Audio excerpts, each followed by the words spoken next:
Assalaamu calaykum waa idin salaamay soo dhawaada asxaabteeda meel walba aad joogtaan kusoo dhawaada Ramlin the Kitchen. maanta waxaan rabaa inaan idinka faa'iideeyo sidii aan u decorate gareeyay keeg oo aroos ah. Keeg aroos oo 3 dabaq 4 dabaq 2 dabaq ma ahan, waa keeg yar laakiin aan u habaynayo sidii aroos camal aduu ilaahay idmo. Khaas ahaan waxaan rabaa inaan idinka faa'iideeyo magaca sida loo qoro keegaga loogu qoro. So keega saa ujeedaan hoos waxaa waay keegi cream mariyay, chocolate sauce noon ku shubay, keeg kalan ku daboolay, 3 jaba isa saaraa, jabka hoose koowaad kan labaad haddana kii saddexaad intaana saarin waxaan marinoyaa creamka dhexda markii aan ka mariyo ka bacdi sooska oo chocolate-ka sidii kii hore aan ugu shubay camal aan ugu shubayaa aduu ilaahay idmo. waa kana chocolate sauce-ka wixii adi aad jeceshahay aad dhexda ku shuban kartaa, strawberry sauce, blueberry sauce, chocolate sauce wixii adi ay ka tusto markaas. waa kana 3 jab waa iswada saaray. keega waxaa waaye almost 2 kiilo uu ku dhow yahay laakiin waan kala dubay markaan karinayay jab walba. waa kana marka isa saaray ka bacdina waxaan sameynayaa crumb coat aan ku sameynayaa creamkii oo ay idin dhahay ani asturaan dhahay wuxuu iga caawiyaa keega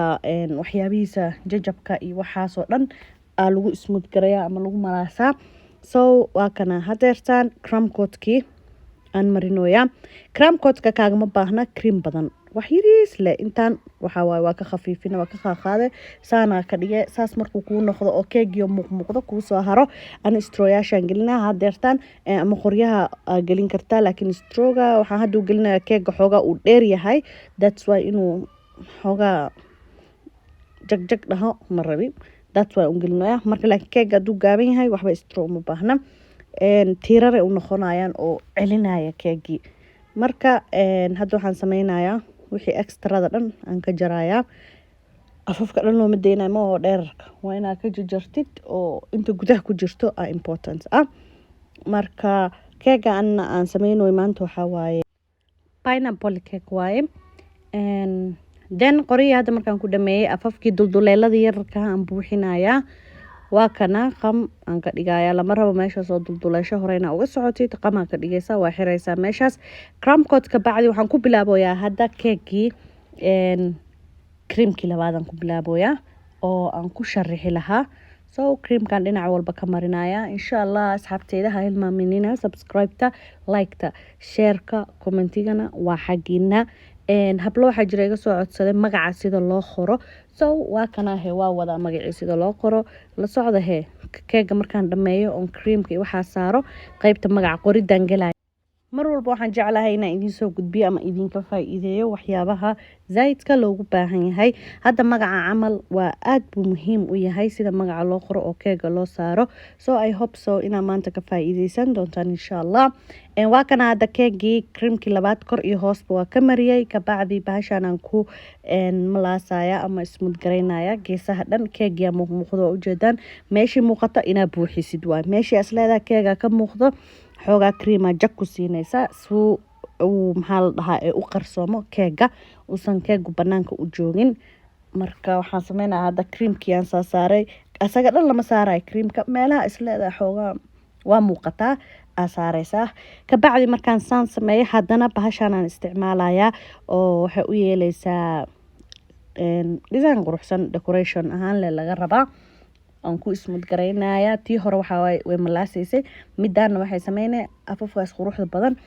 u sameynaya haddana kor aan ka hagaajinaya creamka. waxaan rabaa inuu straight ahaado kor asagana oo si fiican insha Allah loo malaaso. so hadda waxaan sameynayaa cream kalaan soo qaatay oo geesahan rabaa inaan ka mariyo aan ku wareejiyo ilaa adiga dhexda camal kala barkaan gaarsiinaya. sababtan waxaa waaye wuxuu noqonayaa keegii koowaad creamkiisii haddana cream labaad oo banaanka u baxsan dhexda markaas waa laga kala barayaa oo waxay noqonaysaa dhexda adii dhuba dhex yaraa camal laga dhigaa dhexda waxaa waaye decoration yaraa la siinaa anyway. so waa kana hadda creamkan aan saa u marinaya.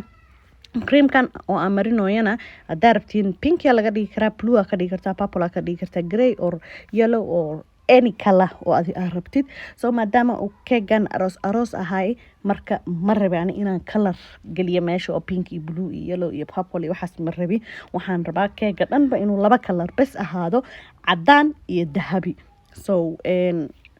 waa kana hadda geeskii labaad meeshii hoose qaybtii hoose markii aan creamkii ku shubay waan salaaxay si fiican afafkii kii hore aan u sameeyo kale aan asagana u sameynaya haddana waxaan galaynaa qaybtii magaca qorowga waa kana hadda meeshan waxaan rabaa inaan magacii ku hagaajiyo waxaan ku shubanayaa waa icing sugar waa sokorta budada ah ama warangaad ku shuban kartaa ama cornflour hadba wixii markaa gacantaada warangadii cornflourga waxa waaye same waaye icing sugar laakiin way ka duwan tahay waa sokorta budada ah baashan hadda aan fidinayna fondant al dhahaa ama sokorta adag loo yaqaan u maleynaya hard sugar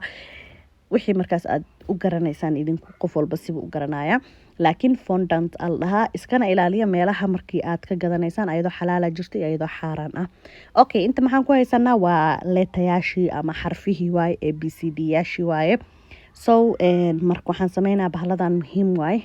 markii aad magac qoraysid ayagoo noocyo badan ay jiraan ana hadda noocaan aan haystaa nooc kalena uu jira oo jaraay noocan pressa la dhahaa uu press garaynaya kaama jaraay kaama bixinayo meeshii ma fahanteen mid kale oo kata la dhahana uu jira oo markii aad fondant ka saartid uu jaraya xarafkii oo sidiisa ku jarmay insha Allah asna mar ayaan soo gelinaya laakiin kan waa uu bush garaynaa uu sawiraya le meeshii calaamaday noqonay fahanteen calaamaday noqonaysa so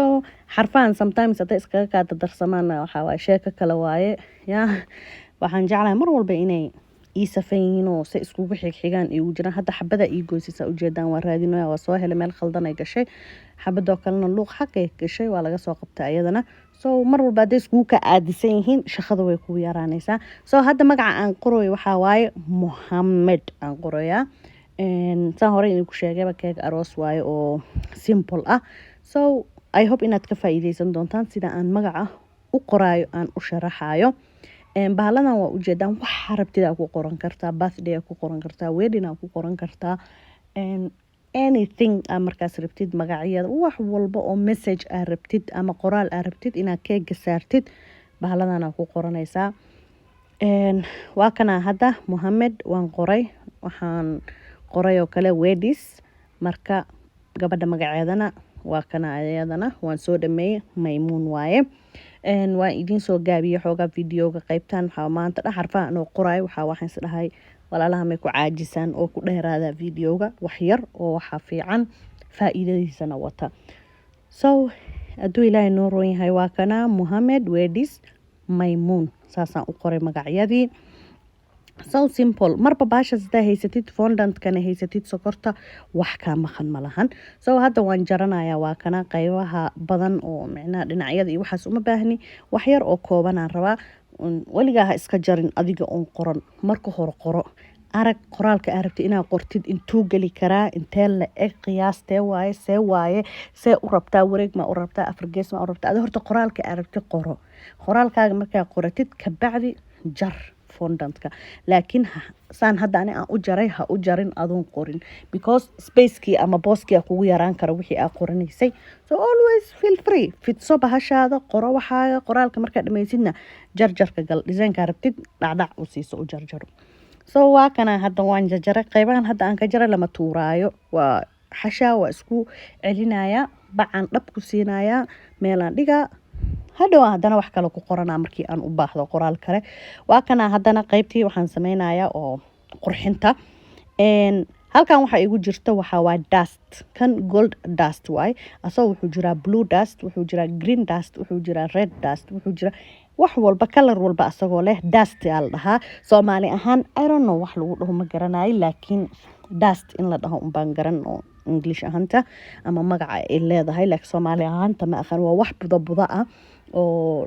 dust ayada dhan buda ah so waan qasaa aniga marka waad qasaysaa waxaad ku qasi kartaa waxyaabo badan ka mid ah so ani hadda waxa waay wax yaraan qasay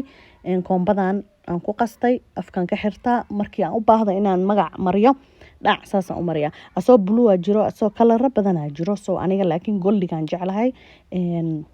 wuxuu isku soo baxaa goldiga iyo cadaanka maasha allah waa isku soo baxayaan soo markii aan marinayn waxaa la rabaa step by step one by one ya aayar leh orod ma jiro brushkan yarka isticmaalaysa haddaa dhahday buf buf buf buf xoogan ku marina meesha dhanaa kaa wasaqoobaysa dahabigaas ama goldigaas ay kaa noqone aayarkaaga maskaxdaada degan no stress ma fahanteen waa kan hadda Mohamed waan soo mariyay weediskii waan mariyay maymuunna waa kana haddaan marinooya so hadda meeshaan clean up garaynaya keegiya u noqonaynaa waa kana keegi asagana idinkuma dheereen videoga linekaasaan kasoo mariyay dhexdii aan idin sheegayo oo loo soo dhuubay dhexda mujeedaan qaybta kore iyo qaybta hoose waxaa kala barayo waa goldigan waaye oo wuxuu tusayaa laba cream oo isa saaran inuu yahay qayb gudaha ku jirto iyo qayb banaanka jirto oo half ah oo ujeedaan oo kor iyo hoos camal uu matalaya so waa kana hadda waxaan sameynayaa keega dhan aanba rabaaba goldi inaan ka dhigo ka waramahe ya keega dhan aanba goldi ka dhigaya goldi waa qam ama ahan waa goldigii bahashi aan tusayay dustkii qoyana aan ku daadaadinaya aan korka geesaha shab aan ku siinaya keegii hore aan soo gelinaya intaana ka raal noqday aad waa la clean garaynaa dhib male laazim meelaha way gaargaaraysaa so keegii hore hadda ka hor soo gelinaya oo afarta dabaq ahaa oo wedding keega ah intii aan daawan waad soo daawan kartaan insha allah wax badan ayaad ka faa'iidaysaan dahabigii marka saarnaa waa kana sida aan u mariyay kaas idinkuma tusin videoga waan yaraa mashquulsanaa maalintaas oo waxyaabo badan aan duubinaa jirtay markii aan hadda goldigii soo mariyay magacii aan dhag ku soo siiyay waa ujeedaan ya magaca lama rabo meel biyo inaad dhigtid meel nooc kale waa inaad ilaalisid baashaan biyo yar aday taabato fondantka ama sokortaan adag khalaas waa ku dhamaatay tobarkana waan u geliyay master iyo mrs ay ku qoran tahay Mohamed Wedis Maymoon wax ka maqan malahan perfect keeg qurux badan oo waxaan sameeyay goldi iyo white ah asaga dhanba cadaanka iyo waxa way dahabigaas keega markuu dad waaweyn yahay labadaas kalara ugu quruxsan dahabiga iyo cadaanka ilma aduuya laakiin pink yellow waxa rabto ugu dari kartaa blue so waa kana keegi intaan soo saaraysa wada aragtaan asagoo dhameystiran I hope inaad ka faa'iideysateen ha hilmaaminina subscribe ka like comment and share ka daawasho wacan meel walba joogtaan assalaamu calaykum